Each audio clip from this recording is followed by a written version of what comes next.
A new report from the United Nations denounces the growth and the exponential rise of executions in Iran. We're talking about 1,000 executions forecasted for this year. Last year, 754 in 2014, Nick. We often try to depict Iran in a balanced way. We talk about the civilian life and these younger generations of Iranians that are trying to bring change to the country. But at the same time, we have to report on this flawed criminal justice system that has very little access to many of the people that find themselves accused of a crime, a lot of restrictions on freedom. But at the heart of this problem is a drug situation that Iran is living, where the government is saying this is a real problem in the country. We need to address it, and the way we're addressing it is we're killing people that we find doing non-violent drug offenses. Right, and you know what? It's all about perspective. Now, I'm sure, a public hanging in Iran might not be the most outrageous thing for someone walking by. They might look at it and say, ooh, that sucks, and keep going. Now, here in the U.S., that's unheard of. That's outrageous. Meanwhile, where we're at is looked at as outrageous to people in some European countries. Now, I did a story not long ago about a man who's a suspected terrorist by the U.S. living in Ireland. Now, the Irish didn't want to give him up and extradite him here because they were like, no, your guys' justice system, the way that you punish these people who you're accusing of being terrorists is completely ridiculous. We don't want him to end up at one of those Guantanamo Bay or any other maximum security place that you guys have in the U.S. So it's all about perspective, right? It is about and we're somewhere on that chain. We're not necessarily on the top, right? It's not us. We're not the there's abuse. There's abuse everywhere in the world.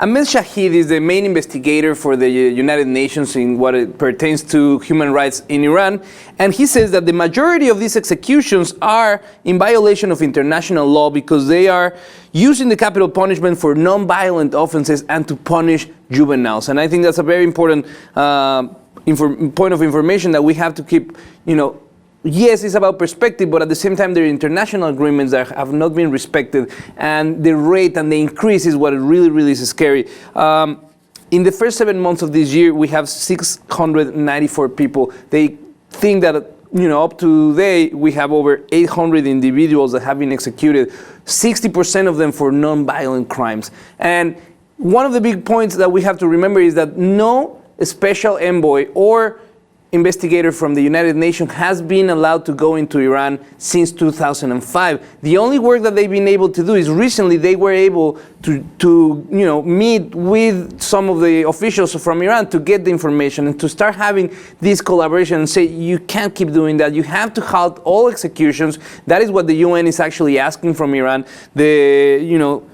Hopefully they will have some resonance now that we have the deal that will open up when they take out the restrictions and the sanctions imposed on Iran, then there might be a social shift that will allow for people to live in a different way. But till the government does not take action and changes these policies, we'll continue to see stonings, we'll continue to see hangings, we'll continue to see people getting hanged because of their sexual preference. We'll see people that get hanged and killed because of their freedom of speech and the way they think and their opinion on the things that the country is doing wrong. Right, no, completely. And these aren't rules that were just implemented by one crazy dictator. We're talking about rules that go way back into time. If we're going to talk about Iran or even Saudi Arabia, we're talking about things that are, tied to the Quran. And so the problem is, us living in a completely different culture here, we can't expect these human rights organizations to speak up and just all of a sudden expect something to change just like that, right? Because we're talking about culture that goes way back, arguably even older than ours. So here you go. Now it's like, well, what do you do, right? This is the beginning of it. We're opening up talks with Iran. Relations seem to be thawing a little bit. Just yesterday, it was reported that we actually invited Iran to sit down with us, along with Saudi Arabia and other countries regarding Syria. So I know that doesn't seem like it's related at all to ridiculous amounts of people being hanged for ridiculous reasons in Iran, but it's the beginning, right? Exactly, and it's exactly what they're trying to push. They're trying to push the President Hassan Rouhani to keep on his effort to bring a more secular government to the country and allow for these talks and the influence of the West to help bring a better level of human rights to the country and stop seeing these executions. We're talking about almost 1,000 executions in 1 year. That's a lot of executions coming from a government that is struggling to be accepted in the Western world as a player and as a respectful member of the global community. We want to know your opinion. Please share it below in the comment section. And if you haven't, please subscribe to the Live TV 2.